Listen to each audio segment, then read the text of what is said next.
It's always good to start the week off and be with the players and just finished up our walkthrough today, and we're excited to play a really good Northwestern team program that respect a lot, and anytime you get into Big Ten, all right, West Conference play, it's a big game, and looking forward to us having a great week of preparation and getting ready for what we know will be a good challenge on Saturday.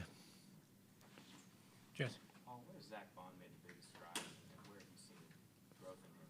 He's been off to a tremendous start here so far. No, I agree. Zach has, I think where have I seen it? What's fun about with Zach, and part of it's because, you're here from the beginning when he first got on campus, and just, he's grown in so many ways.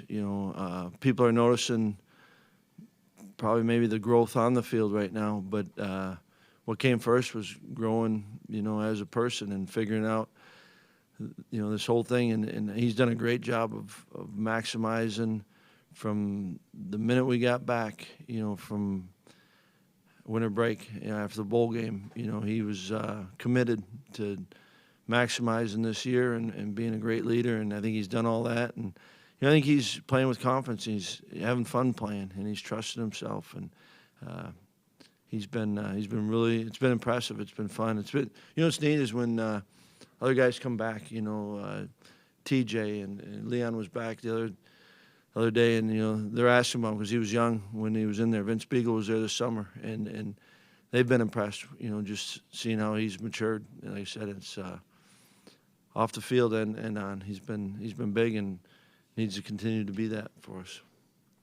Sure. As well as he's playing, are you guys getting consistent production from the other position? And if not, can it be by committee, or how do you address that? Yeah, I think that Isaiah, was giving us some things, and Isaiah's, is his first snaps, first meaningful snaps, and I think Noah's done a really good job, and Noah's been really consistent. And yet, they're at a different point right now. But it's you can trust him.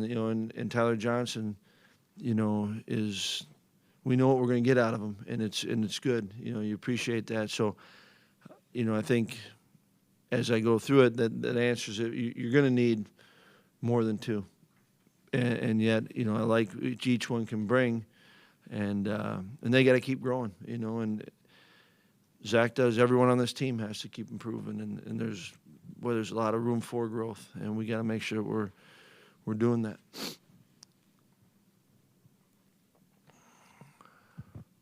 Paul, rushing yards haven't come easy against Northwestern over the years. Why is that? What do they do that makes it difficult? Yeah, no, you're right, and I think it's a really, really good defense, and I think it starts with they've got good players, and I think you guys know I got a ton of respect for Hank, and I've always thought really good defensive coach, and they're coached well, and I think their players know and understand and trust what they're doing.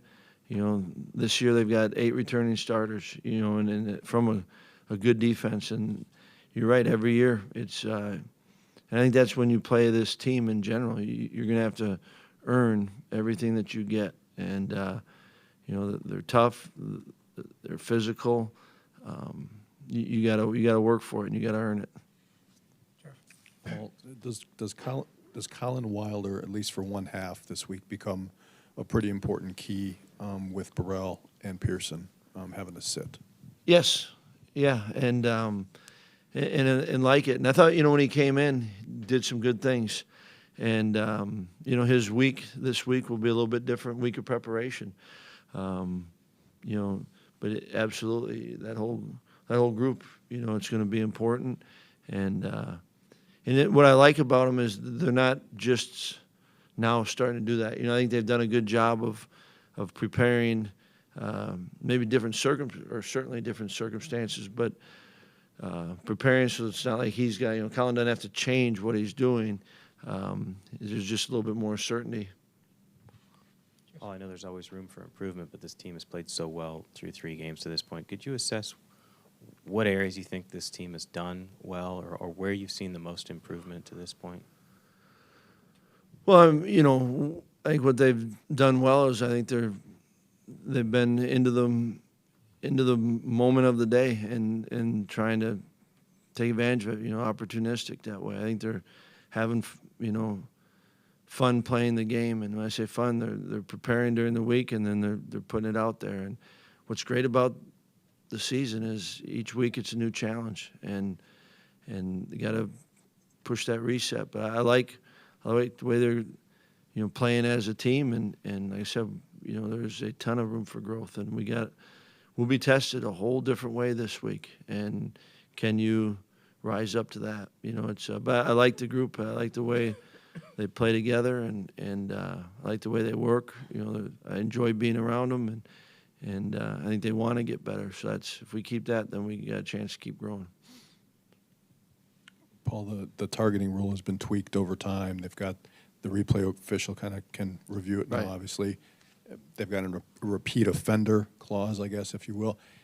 Do you like the way that thing is working out right now? Forgetting that you lost a couple guys, are there any changes you would make or just tweaks to the system?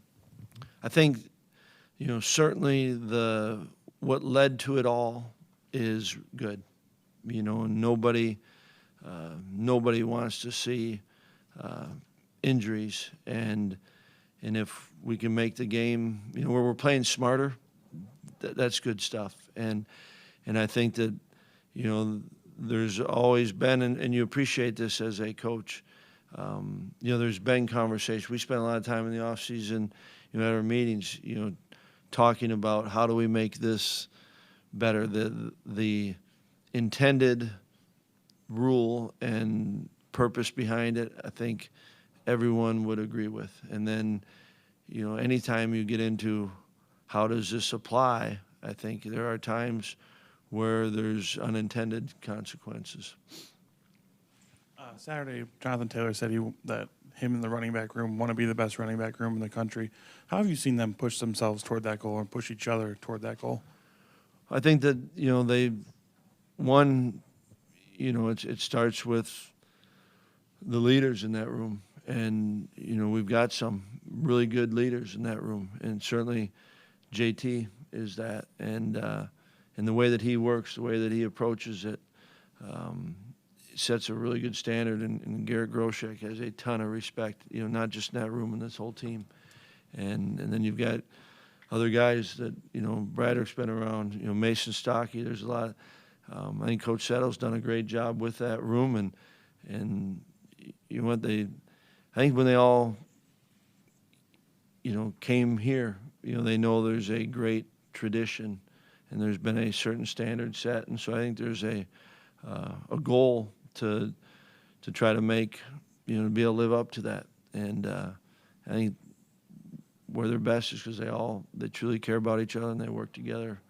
And they know that as much as they want to be that, what they're saying, they care most about the team.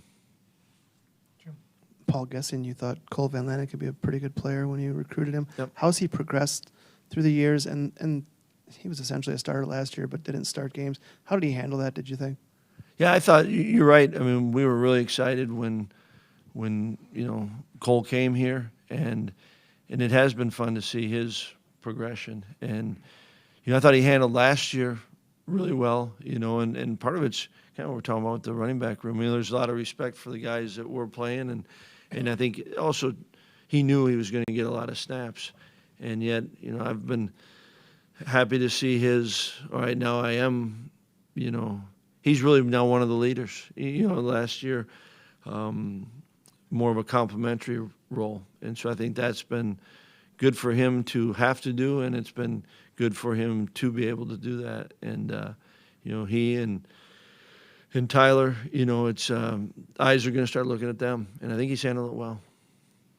Stephen. Paul, after such a marquee win on Saturday against Michigan and having you guys be a top 10 program once again, how do you feel like for these younger guys that haven't maybe been in that position, how do you feel like they're handling success at this point? Well, I think, you just got to keep making the most of each moment. And I've always said it, and will continue to say it. All that matters is at the end, and yet the best part of what we get to do and they get to do is playing the games, and you play your season out. And you know what?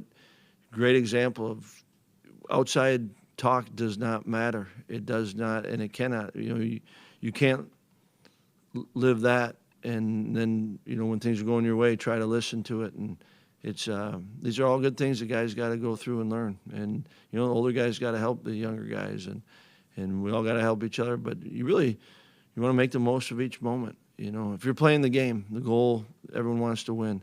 But the best part is playing the game. So if all you're worried about was the end of the game, you'd miss the best part. And it's the same thing with the season.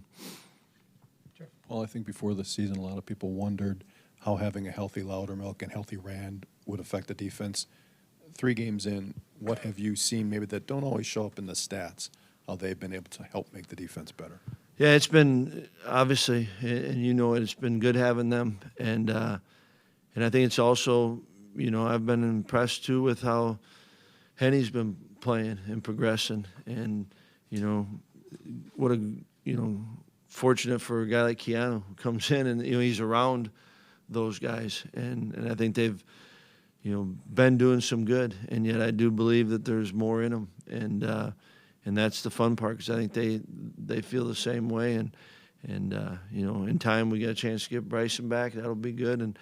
And you know what, you're going to need depth, and especially as you're into conference play. And but it's been great having them. Really good. Well, your kicking game's made 1 of 4 field goals now at this stage. At this point, what is your level of concern moving forward, or do you feel like you have to handle situations differently in terms of when you may use a field goal kicker, depending on where you are on the field? Yeah, I mean, we know the stat, and I think if I'm right, I don't know if there's been, how many kickers have been where they've made 2 50-yard field goals in their career, and we've put them into situations that, I think the last one was a 49. We took the sack on that one. It's a longer, hits the upright. The other one, end of the half at Central versus Central Michigan. That was, I think, a 50 or a deep one, and didn't get him. But I like the way that he's been working at it, and I do have a lot of confidence in him. Well, your deep run defense has been one of the big strengths of the team so far. How's Northwestern going to challenge that with a freshman running back and a pretty mobile quarterback as well? Yeah, I mean, good running back, right? And obviously the quarterback's mobile, and again, they are really well coached. Their schemes, they know what they're doing, and the kids know them. They've got good players when you got good players that know and can execute the scheme, and it's built on stressing you, and everyone's got to play good assignment football. All the things you hear it each week, but it's all true, and they can hurt you running the ball, they can hurt you throwing the ball, and that's the test, right? That's the opportunity, and you know what? They'll attack you differently than anyone else has to this point, right? And so it's you don't know what you're going to get. You got to play good, sound defense, and it takes everyone.